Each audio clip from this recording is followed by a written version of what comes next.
इतना समझाइए मत, हम समझदार हैं। अच्छा छोड़िए, कहने का मतलब ये अपील कर देता है, इतना समझाइए मत, हम समझदार हैं। ऐसे 5,000 आदमी को लाए हैं, बोलने नहीं दीजिएगा गोपाल मंडल को बिहार के अंदर, कौन बोलेगा। पटना के वेटनरी कॉलेज ग्राउंड में जेडीयू के कर्पूरी जयंती समारोह में आज एक बड़ा ही दिलचस्प ड्रामा देखने को मिला है और ये ड्रामा दरअसल भागलपुर के बाहुबली विधायक गोपाल मंडल ने किया। गोपाल मंडल सबके मना करने के बावजूद भाषण देते रहे और इस भाषण को रोकने के लिए जब उमेश कुशवाहा आए, नीतीश के खास दूत माने जाने वाले संजय गांधी आए तो दोनों ही नेताओं को गोपाल मंडल ने हड़का दिया।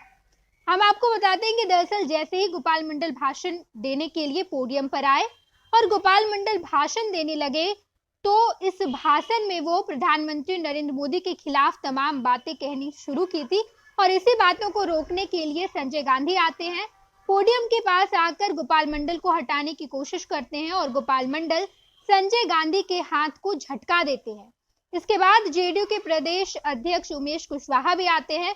उमेश कुशवाहा गोपाल मंडल को रोकने की कोशिश करते हैं तो गोपाल मंडल उमेश कुशवाहा को भी हड़का देते हैं और कहते हैं कि रोकिए मत, 5,000 से ज्यादा लोगों को हमने यहाँ पर लाया है और मेरा कोई भी लीडर नहीं है। इस बात का ऐलान गोपाल मंडल ने भरे मंच से कर दिया है। हम आपको पूरा वाकया समझाएंगे कि आखिर नीतीश के बाहुबली विधायक गोपाल मंडल आज इस कार्यक्रम में ड्रामा कैसे कर दिए और इतने बड़े बड़े नेताओं को कैसे रोक दिया। तमाम जो घटना है वो आपको अच्छे से समझाएंगे। तो मैं आपको बता दें कि आज कर्पूरी जयंती के मौके पर जेडीयू ने कार्यक्रम का आयोजन किया था और इस कार्यक्रम के बहाने जेडीयू ने अपनी पूरी ताकत लगा दी। राज्य भर से नेताओं को आदमी लेकर आने को कहा गया था, इसलिए भीड़ काफी ज्यादा थी। इसके बाद भाषण का सिलसिला शुरू हुआ। पहले विधायक, फिर सांसद, मंत्री और आखिर में मुख्यमंत्री का भाषण होना था। विधायकों के भाषण का दौर खत्म हुआ तो सांसदों के भाषण का सिलसिला शुरू हो गया। जहानाबाद से सांसद चंद्रेश्वर प्रसाद चंद्रवंशी भाषण दे रहे थे तो गोपाल मंडल उनके बगल में आकर खड़े हो गए। वे चंद्रेश्वर चंद्रवंशी का भाषण खत्म होते ही माइक लूट की मुद्रा में थे, यानी कि वो चाहते थे जैसे ही चंद्रेश्वर प्रसाद चंद्रवंशी अपने भाषण को खत्म करेंगे वो तुरंत ही माइक लूट लेंगे। उसके बाद उनकी तैयारी देख विधान पार्षद संजय कुमार सिंह उर्फ संजय गांधी उनके पास पहुंचे। वे गोपाल मंडल को अपनी जगह पर बैठ जाने को कह रहे थे, लेकिन गोपाल मंडल ने उनके हाथ को झटक दिया। संजय गांधी बोलते रहे लेकिन गोपाल मंडल ने मुंह दूसरी ओर फेर लिया। इतना ही नहीं, इसी बीच जेडीयू के प्रदेश अध्यक्ष उमेश कुशवाहा वहां पहुंचे। चंद्रेश्वर चंद्रवंशी का भाषण खत्म हो चुका था। उमेश कुशवाहा ने माइक थाम लिया और दूसरी सांसद दिलेश्वर कामत को भाषण देने के लिए बुला लिया। गोपाल मंडल वही अपनी पार्टी के प्रदेश अध्यक्ष को हड़काना शुरू कर दिए। उमेश कुशवाहा उन्हें किसी तरह मनाकर माइक से दूर ले गए, लेकिन गोपाल मंडल के तेवर ऐसे थे कि दिलेश्वर कामत को भाषण देने का न्योता देकर रोक दिया गया। गोपाल मंडल माइक पर भाषण देने लगे। गोपाल मंडल ने अपने भाषण की शुरुआत की और कहा कि हम लोगों का कोई लीडर नहीं है, सब मनमानी करता है। हम लोग जाएं, बिहार के कोने कोने में जाएं और ऐसी हालत बना देंगे कि 40 सीटों पर हमारा कब्जा हो जाएगा। कर्पूरी जयंती में गोपाल मंडल ने प्रधानमंत्री नरेंद्र मोदी के खिलाफ बोलना शुरू कर दिया। गोपाल मंडल ने कहा कि नरेंद्र मोदी ने राम मंदिर का उद्घाटन कर बहुत गलत काम किया है। इस दौरान पार्टी के नेता उन्हें रोकने के लिए आए, लेकिन गोपाल मंडल नहीं रुके। पार्टी के नेताओं ने फिर पुर्जा लेकर उनके सामने रखा और उस पुर्जे पर लिखा था कि आप अभी अपने भाषण को खत्म कर दीजिए, लेकिन गोपाल मंडल वहां भी नहीं रुके। इसी बीच जेडीयू के प्रदेश अध्यक्ष उमेश कुशवाहा उन्हें रोकने आए। गोपाल मंडल ने भरी सभा में उन्हें फिर हड़काया।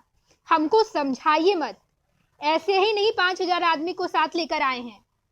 जेडीयू के प्रदेश अध्यक्ष को चुपचाप पीछे हो जाना पड़ा। गोपाल मंडल अपनी मर्जी से बोलते रहे और तभी चुप हुए जब उनका मन किया। यानी कि गोपाल मंडल जो नीतीश के बाहुबली विधायक हैं, भागलपुर से विधायक है, उनके तेवर ऐसे हैं कि बड़े से बड़े कार्यक्रम में भी वो नहीं रुकते हैं, अपना ड्रामा दिखा ही देते हैं। इससे पहले मीडिया कर्मियों के साथ उन्होंने गाली गलौज भी किया था और उसके बाद आज जब इस कार्यक्रम में नीतीश ने इतनी बड़ी संख्या जुटाई है, लोगों को बुलाया है, नीतीश के तमाम नेता वहां पर मौजूद है, तो गोपाल मंडल के तेवर ऐसे हैं कि वो जेडीयू के प्रदेश अध्यक्ष उमेश कुशवाहा को भी हड़का देते हैं। नीतीश के बेहद ही ज्यादा खास दूत माने जाने वाले संजय गांधी को भी झटका देते हैं और खुद कहते हैं कि हमारा कोई लीडर नहीं है, हम बिहार के कोने कोने में जाएंगे, वहां ऐसा माहौल बनाएंगे कि 40 सीट हमारा कब्जा हो जाए, 40 सीट पर। पनोरमा ग्रुप, जो सोचता है वो करता है। ये लो मुंह मीठा करो, आज मैंने अपना जॉब छोड़ दिया, अब हम पूर्णिया वापस जाएंगे। जॉब छोड़ दिया है? मतलब ये घर कैसे चलेगा? हम करेंगे क्या? और माँ बाबूजी क्या बोलेंगे? इसलिए मैं एक और मिठाई का डब्बा लाया, अपने बिजनेस के लिए लोन अप्रूव हो गया। अरे लोन अप्रूव हो गया वो तो ठीक है, लेकिन पूर्णिया में हम रहेंगे कहाँ? अपना घर भी तो नहीं है वहाँ। इसलिए तो एक और मिठाई का डब्बा अलग से लाया हूँ। हमने पूर्णिया में घर ले लिया है, पूर्णिया के ई होम्स पैनोरमा में। पूर्णिया में पैनोरमा ग्रुप लेकर आए हैं ई होम्स पैनोरमा, बड़ा घर, आलीशान जिंदगी और अत्याधुनिक सुविधाओं के संग। अरे अरे, अब क्यों मुंह मीठा करवा रही हो? क्योंकि हम घर वापसी जो कर रहे हैं। घर वापसी की खुशी पूर्णिया में ई होम्स पैनोरमा के संग। E homes panorama, luxurious lifestyle redefined.